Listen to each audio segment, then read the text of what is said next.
We're back on Born Before 64 with Linda Hutchinson. And you know, Linda, prior to the break, we were talking about your son Joey and how it affected your family. And you know, that those were the younger years. Let's talk about the, say, age 12 and beyond and what you had to deal with. And were you working? Were you still married to your first husband? Am I correct? Correct.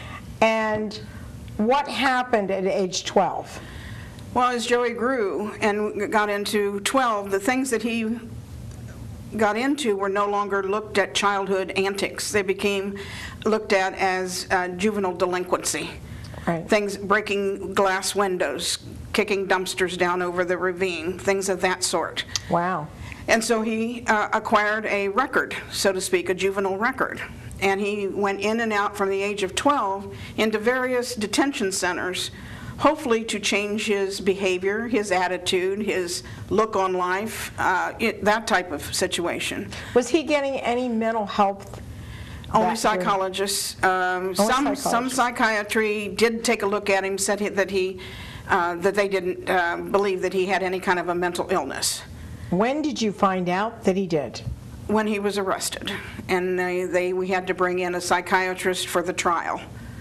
And when that happened, then he got diagnosed with many psychological and psychiatric endeavors. What caused him to be arrested? He was arrested because he was part of a group of teenagers who did a home invasion, and the lady of the house was killed.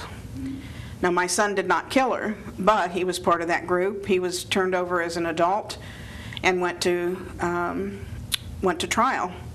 His trial was not guilty by reason of insanity. The psychiatrist and the defense attorney proved insanity. The prosecution won because they said he wasn't insane. And there's a fine line between sanity and insanity, and it depends on what the general public believes. But technically, my son was mentally ill and was insane. Now, what was the main, what would you say the main part of his mental illness was? Bipolar 1. Right.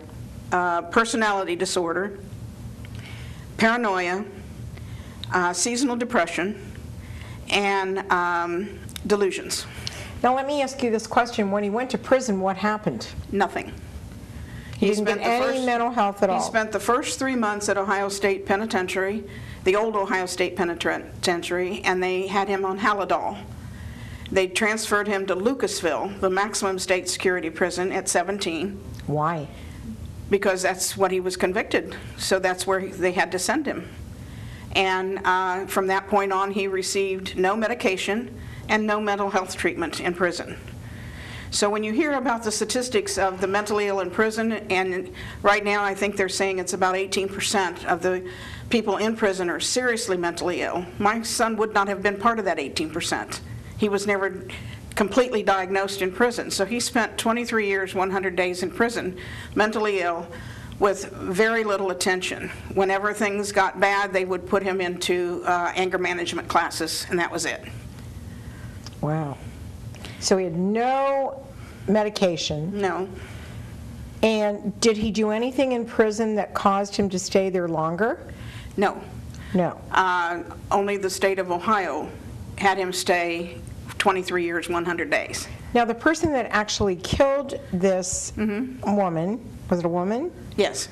How long, are they still in prison? No. They were juveniles and were released at age 21.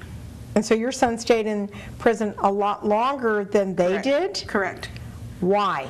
Because the way the laws are meted out. If you are a juvenile and you are convicted, okay, at that time, this was 1981, you could only be kept in juvenile detention to the age of 21, and they let you go. What happened after they got out of prison? I don't know. So you never saw them after that? I have no... I can't imagine what that mother, the family of the woman that passed away felt about the person that actually physically killed her. Yeah. That they're not in prison? It's complicated. It's complicated. The laws are complicated. And you found that out. That's one of the reasons I'm here today, is I want to change some laws. But to make us stay in this storyline, he did spend 23 years, 100 days in prison. He lived through the Lucasville riot. Oh, wow. Where he acquired post-traumatic stress syndrome from that. And then he was paroled. To what? To society. To society. And any help at all? The normal channels that one releases from prison goes through. He had to seek some psychological help and things of that sort, and check in with a parole officer and try to find a job and things of that sort. We knew immediately after he got out of prison that he was going to need some help from mental health. And we did seek that at the time in and around the Dayton area. And then finally it came to a big head, and we had to put him in a hospital. He got psychotic, and we put him in Twin Valley Hospital, where after 6 weeks he got a solid diagnosis. And you want to see rejoicing, not that my son was mentally ill, but a diagnosis, medication, a treatment plan. It was wonderful. And how was he after that period of time? Registered for college at Columbus State Community College, graduated cum laude, and 6 months later he was dead. Because I couldn't get the help when he went off his medication to get him off of the streets again, stabilize his medication, get him back on the program. Now, I think right before, during those 6 weeks, he was going to be living in his own place, am I right? No, he lived with me. He lived with you. He lived with me. Was he doing any creative arts? Oh, absolutely. His writings are in this book. His art is in this book. He loved school. He taught himself the computer systems. He was a wonderful, wonderful housemate, very intelligent. We had so much fun. It was almost like watching your child give birth again. I got to see him take an airplane ride for the first time, get a driver's license for the first time, things that you watch your normal, and here he was a 40-year-old man. And it was just wonderful. And to lose that because I could not get the people to understand he needed to come off the street. This is what I'm fighting for in my book. I'm fighting for AOT, which stands for involuntary commitment by judges and so forth, that will mandate people to be able to be helped by the courts to see that they take their medication, to see that they have access to programs and stay on their programs. And this is what we need more than anything else. Now, right before, how did you find out he died, and how did he die? Well, basically I didn't even know some of these organizations existed. That's how almost secretive mental illness is. I didn't know NAMI existed, National Alliance for Mental Health. I didn't know the Adam H. Board could have helped me. All his psychiatrists and social workers and things that we dealt with, getting him on track and on his medication, never once said to me, you can get help at these places, Linda. They'll be there to help you. There's family-to-family services.